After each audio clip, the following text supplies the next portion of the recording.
everybody! Ah. Welcome back to Gris. We are now in. I can't tell if we're still in the water level or if we're out of the water We are level. I in don't know. We'll see, I between. suppose.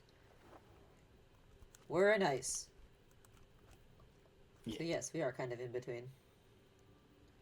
But damn, is Mm-hmm. the in between pretty. Anyway, in this episode, we continue on with our topic of Dungeons and Dragons because Yes, we are fucking nerds. But if you didn't already know that, indeed. then where the hell have you been? So, Phoenix, what It's is a our next great question? one. If you had to date one of your Oh D&D god. characters, which one would it be? Oh, good.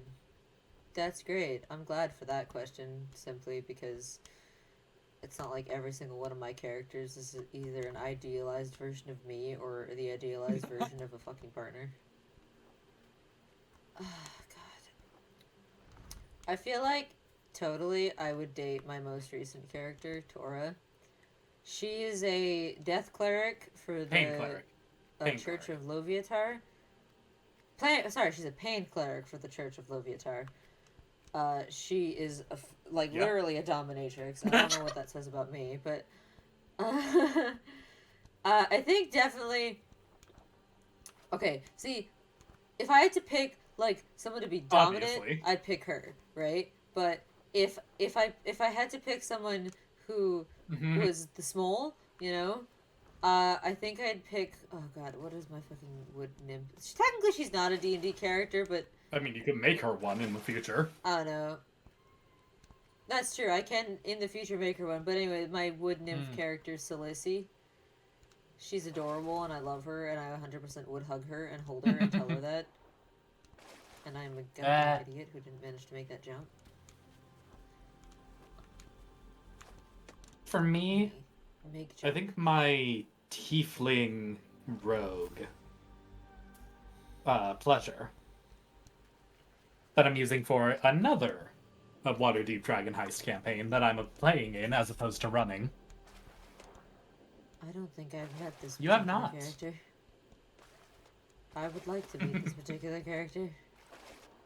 Especially with that Yep. name. We have a running joke that every time she introduces herself, she just goes, "Pleasure." Nope, that's my name. I made a similar joke like that in a roleplay a Little Nightmares Oh, roleplay I nice. once did. Where Six is introducing herself and the character is like, "You're a little young to be like this, aren't you?" And she's like, "No, that's my Just name. like, I'm I'm 11." 6. I'm 6. You seem a bit older than that. No, that's my name. I'm 11, so shut the fuck No, up. no, no, no. My name is 11. I think. I think. I think. I don't know. We kind of stopped celebrating birthday when the world went to hell. Yeah, that's valid. You think I even know what day of the month it is? Day Have you of seen the what's going month. on? You think I even know what day it Mm-hmm. is? Have you seen what's going on outside? TVs are killing people. Yeah. Anyway, that's the completely wrong fandom. What's the next question? Next question is there a character you want to play but haven't gotten to yet? Well, okay, Celessi, I guess. And I guess I did, yeah, Kai would definitely fit into that. I do want to play Kai, I just need to find, like, a good place to put him. And I need to rework his Yeah, personality. that's the main thing. That's the main thing, is I need to rework his personality. I tried to play him in another campaign, but then I just kind of stopped vibing with the campaign. Yeah. Because I don't know. Mm-hmm. Felt weird not playing with my usual people, and then I stopped vibing with it, Yeah. so. Oh well. But yeah, I definitely play Kai at some point, and Celessi is a close favorite, of course. But knowing me, I'm probably just gonna make new people and forget about my old ones. 'Cause I like making characters.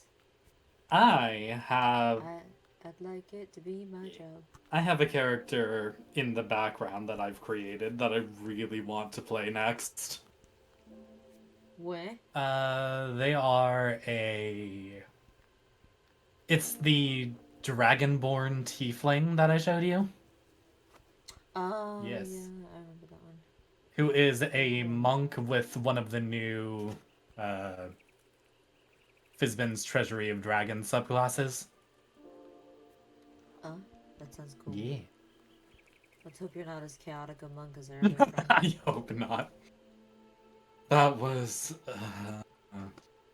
Tiefling monks, never again. Or not tiefling, tabaxi monks.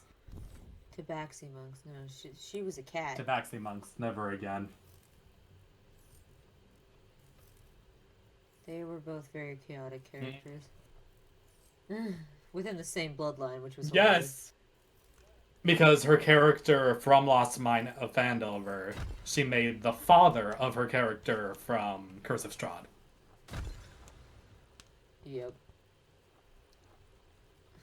So, lesson learned, never mess with that family. No, do not! You will die. Ah, yes, another great question. So, dice. Are you a goblin or nah? I used to be a dice minimalist. I really did. I used to have like one set that I really liked. But then my fucking friend, who is a dice goblin, corrupted me, and now I have like 10 sets that I never use, but I just got because they're pretty click-clacks, and I want Yes! Shiny click-clacks! I'm not that as big a dice gremlin that I will spend like a shit ton of money on dice, though. You know, Yeah. like if something costs more than like $40, I'm out. You know, unless it's like at PAX East, I might find a really nice set that's a little pricey, but that's because it's PAX East, and I'm here to fucking treat myself, you know. But like, there's this really cool, what is that website that she ordered the Sunrise Sonata? I think that's from just again? Etsy. No, it wasn't Etsy. It was like a special website. Then I don't know. But anyway, there's like a person on, like, they have their own website. They're on Twitter. That they make like super cool like glass and gem dice. Yeah. No. Damn it. And their dice are like $70 or like all the way like up to like $80 or $100, and they're super pretty. But my God, would I be terrified of using them because I would be so scared that they'd break. You know. But it's like that. I feel like I wouldn't use. I feel like if I do get pretty dice, I want to at least use them once. You know, because otherwise, what's the goddamn point? Unless I have them on like display or something. Because I feel like if I get my own place and I have like a place where I can display stuff, then yeah, maybe I might spend some money on some pretty dice that are just meant to be displayed. But otherwise, I just want to. I am now a practical dice gremlin, where I'll buy dice, but only if I'm able to use them. I think I'm the same with you. I'm a practical dice goblin, gremlin, whatever. Yeah. I buy dice, but only if they're not too expensive and if I can actually use them for their intended purpose. I think metal dice is the most expensive that I'd go. Yeah, definitely. Like, okay, I did buy a gemstone set once, but it wasn't for me. It was for our friend. Yeah. Because there was like a booth at PAX East that had a bunch, and I knew that she was a dice gremlin, so I like called her and I was like, "Do you want a gemstone dice?" And she was like, "Yes." And then it turns out the D20 was misshapen and can't be used. Well, you know, things like that happen. It's hard to make things out of gemstones. Listen, they're pretty and they're basically for display. I wouldn't use a gemstone dice set anyway because I'd be so terrified of either scratching my table or the dice. True. I think that's also why like I can't understand like glass sets because like I'd be so scared. Well, it's solid glass, which is. Well, yeah, but still, you know, even solid glass can break with enough force. You know. And I would be so terrified of like, oh God, what if I drop this wrong and then my $100 dice are broken? Oh gosh, accidentally stepping on a glass D4. Oh my God, fucking shit! I pressed the wrong button, but yeah, that would suck right there. That would be terrible. All right, what's the next question? Pain.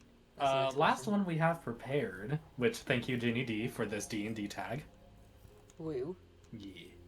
What rule or mechanic of D&D have you never quite wrapped your brain around? It's not that I haven't wrapped my brain around it, it's that I keep forgetting what it does. And I inspiration is what does it. Yeah. Like, it's not that I can't wrap my head around it. Like, if you explain it to me, I go, okay, cool. But then I Mhm. like keep forgetting what it does. Well, it doesn't help So like, that D&D has DM inspiration and bardic inspiration. yeah, that also doesn't help. Is that there's multiple kinds of it, and I get confused. Hmm. But it's like if you explain it to me, I kind of understand, and then it goes in one ear and out the other for some reason. So every single time someone does it, I have to be like, wait, what does it do again? Yeah. Cause I am a fool. As for What me, will I I think be? it's just all of the things in combat that you have to keep track of, like conditions, elevation, light. Uh, that's fair. You're still better at Yeah. that than me, though. On that note, levels of cover is something that I'm learning. Oh, Like being see half cover, three quarter. the thing that we're learning is taking a lot of things like more literally in D&D. I think because Hmm. before we didn't even use Roll20. Yeah, We just did theater of mind. which is our virtual tabletop of choice. Yes. Really sponsor us. We're really big fans. Please! We're really big fans. We use you guys Ah. for everything. But anyway, we used to not even use that. We used to just do theater of mind. Which I don't know how I ran combat theater of mind. I don't know either. I think we just kind of bullshit a lot of stuff. You did. You definitely did. I mean, I don't know. We didn't pay attention to a lot of things that went on because we simply couldn't with no way of doing that with theater of mind. Hmm. Like, It's just like, oh, this enemy it's always in the perfect range for you. yeah, What are you talking about? exactly. Unless it like needs to not be for story reasons or just so that I can Hmm. use a ranged spell because I have a ranged spell that I need to use, you know. But now that we have visuals, we can actually be like, uh, we can actually decide what spells to use because things Yep. have distance now. My God, Yes. and it's lovely because it makes it a little bit more fun because then I can actually plan shit out instead of just going, okay, cool. I guess I'll use this one. Hmm. Guess I'll We're use. gonna try this random spell that I haven't used I guess yet. I'll use this spell, but like if there's distance, I can be like, okay, cool. How many people can I hit with this? See, Hmm. that's the other problem with theater of mind is you have no idea how many things you can hit if you don't know where things Yeah. are. I think I always, for the theater of mind combat, Oh, I always just like, you get like half of them. I mean that's what I did for a lot of my homebrew theater of mind stuff where I was just Hmm. like how many did I get? Oh, like 3 of them. And then I started making stuff on Roll20. Yeah. And right now, Phoenix and I are actually doing a homebrew Hmm. of my own creation. Yes. It's Our creation. I created the lore. That's fair. It was idea, but I can't DM by myself, so I dragged you into this shit. Hmm. Um, it is a Bending the Ink Machine one, of course, and Yes. that's where I was talking about earlier with Bendix and Lendy. They are Ink Hmm. Demon villains. They are based off of myself and Phoenix, obviously. We're basically doing a Yes. very meta Bending the Ink Machine campaign where our Hmm. 3 players are like friends of ours that are basically playing as themselves.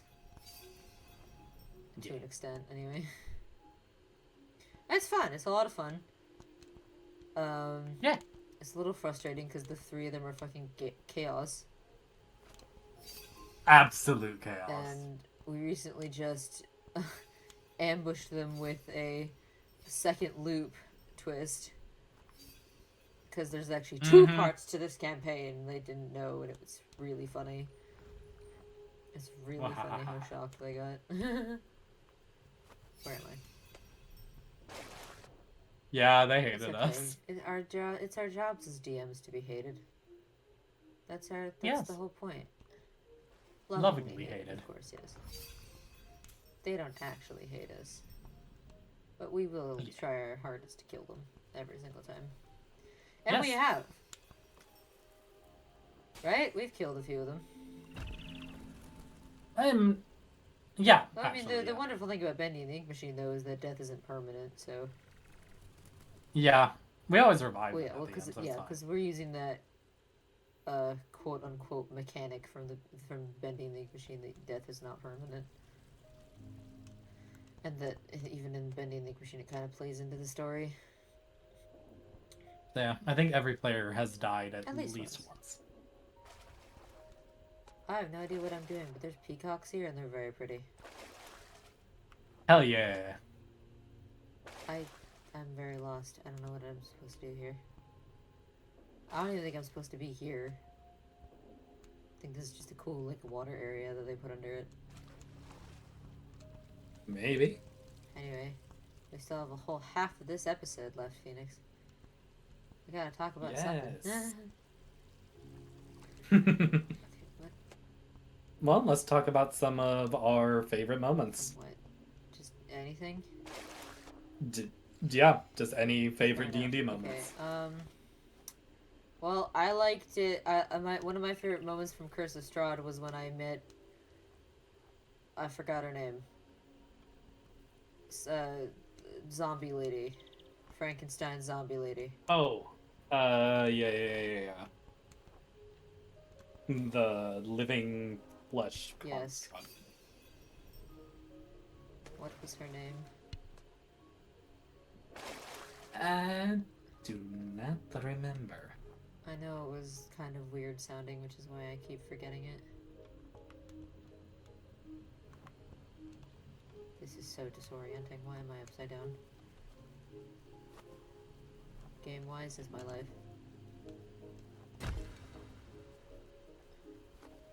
Here's the question. Am I upside down?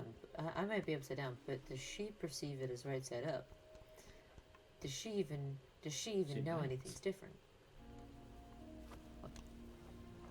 Haha. So I'm to be interpreting all this as glass, yes? From, I don't know, judging by the sounds Yeah, it's making anyway. I guess so. Okay, I know. Okay, I get it. Whoop. Mm-hmm. This is a pretty cool mechanic once you get used to it.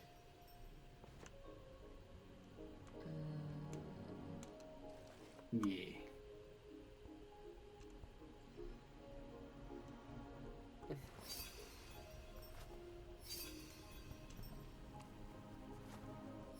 Anyway, what was her name? Anyway, she was a living That's what I'm she was trying a to living find. construct, and I immediately became enamored with her. Even though I'd already been That you did. courting another character in Curse of Strahd, I was like, let me have a polyamorous relationship. I need this woman now.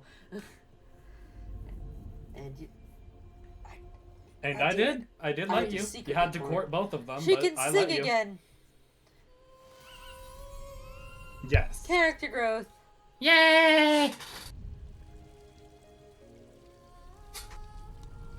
Was it you?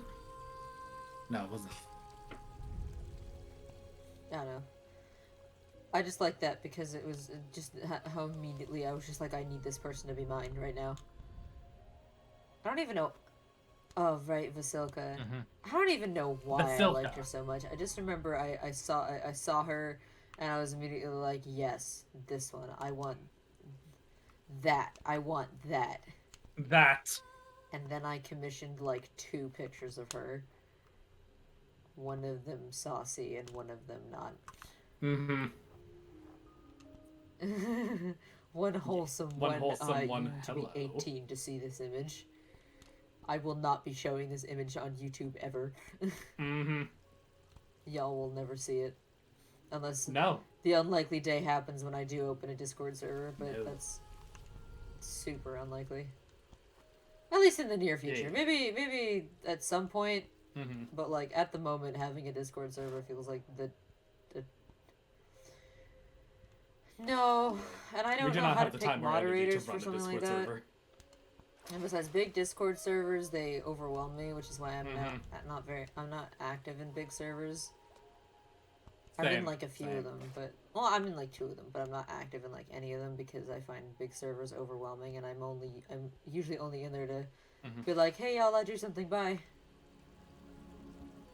get praise for my art, and then I leave. I do something, Yep. bye. I drew something, okay, Like, bye. maybe someday.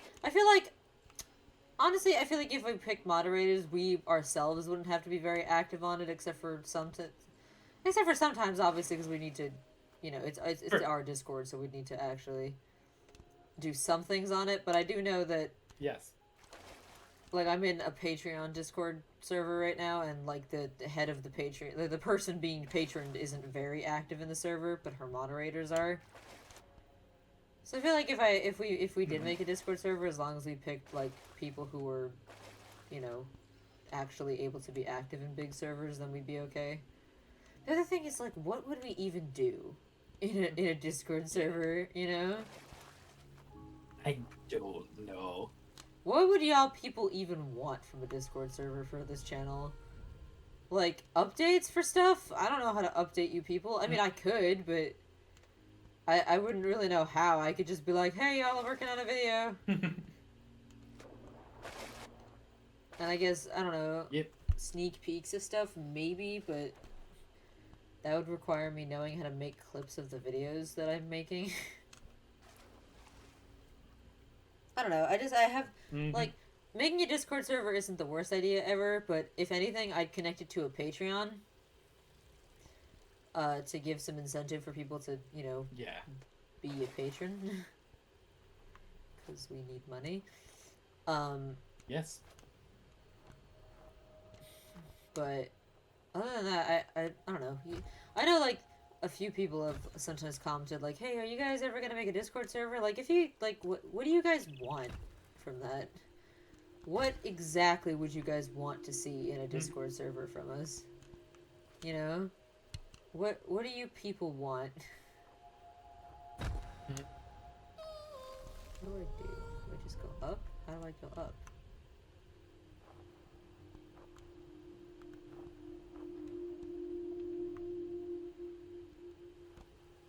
I sang the damn song. How do I go?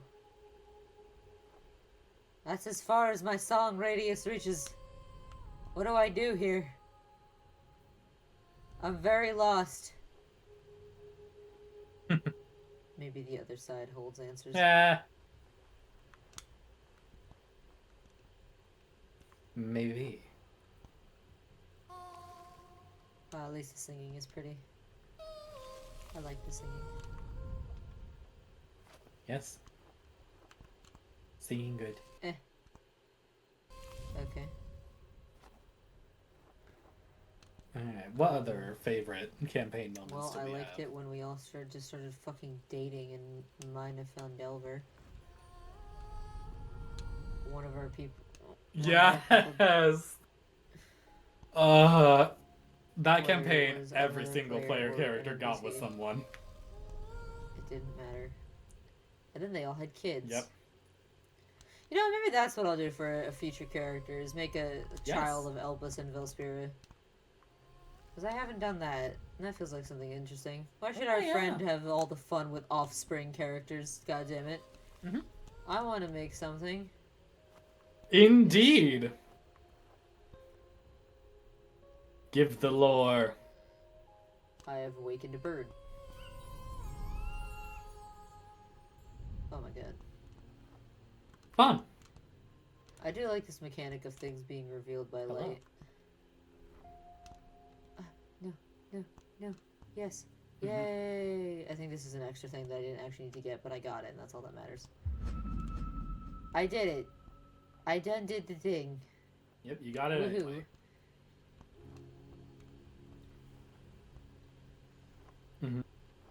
But yeah, that's also one of my favorite moments, is the relationship between King and the Tabaxi.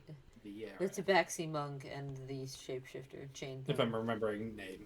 Yeah. It was an interesting relationship. Yes.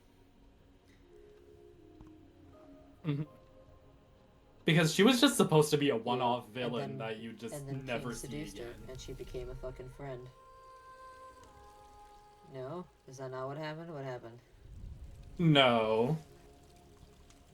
What happened was King kept watch of Oh, her right, in and the then they night fuck. as they shared a closet. Right? She Right. joked that they fucked,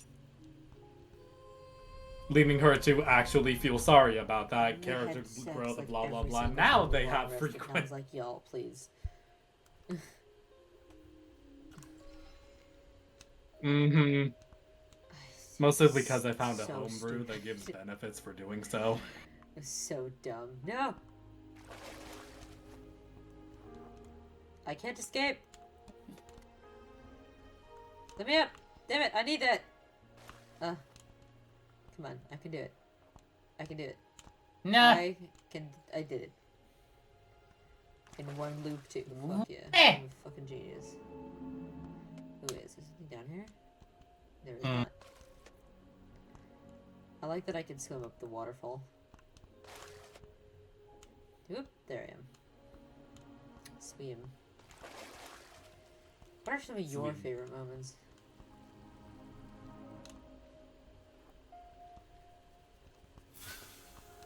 Oh, yeah, the Nothic There was a was that fun moment. relationship. I mean, the Nothic as well. It's just fun to interact with, you know? Mm-hmm.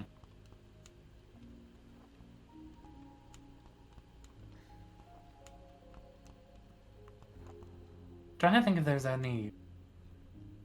I mean, there Funny was that time, moments, literally especially yesterday, when funny one of our moments. players rolled two things and somehow rolled the exact same thing twice. On two different characters! How did she do that? On two different characters. How did she do that? With two completely different modifiers, too. Wasn't one of them like a +4 and one of them was a +6? Either way, two I think it was completely like a different +2 and a modifiers. +6. Both times. And got the same total. Insanity. And it was really funny. Mm-hmm. It was hilarious. And with advantage, no too. The advantage rolls matched. It was fantastic.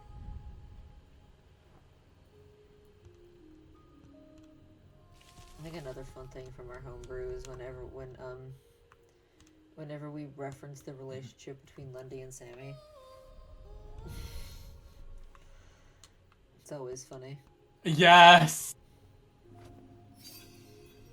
I wonder if there's a voice actor credit for whoever's saying that. Let me up. I want to be on the flower. I need to be on the flower. It's for story reasons. You know, what limited story there is in this game. I mean, there is a story, it's just up for interpretation what that is. And we will discuss our interpretations at the end of this. Yes. But first, I need to actually get to the end of this. And I think we're almost there. It should take at least, like, 2 more episodes to get there. Because this game's only, like, what, 3 hours long, so... Oh? Oh, another one of my favorite D&D moments. That just set the tone for what my version of Waterdeep Dragon Heist would be. Oh my god. The Kinkus. I'm sorry, look, just look at this, just stare at it. What the fuck? Who gave you the right to be this pretty? Anyway, really yes, the Kinkus were really funny. Yep. But for some reason, all of you were just going on several tangents.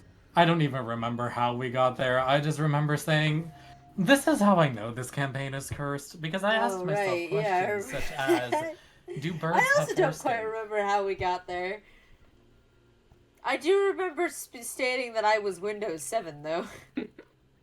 Because I was really tired, and it literally felt like I was lagging. Yes! So I was just like, today I am Windows 7. Because that's what I feel like, because it's been a goddamn day, and I'm so tired. Sometimes you just have those days, you know, where you feel like Windows 7. You know the days. Everyone's got them days. Yeah. Yes. Well, we're about out of time for this episode. Well, I think we've finished the D&D topic to just about what we can do with it. I hope you guys enjoyed that. We certainly enjoyed it. Yeah. I'll leave you guys on this pretty picture. Yes. We'll see you guys in the next episode where we will have a surprise guest. Wait. I shan't ruin the surprise. We'll see you guys next week. Bye.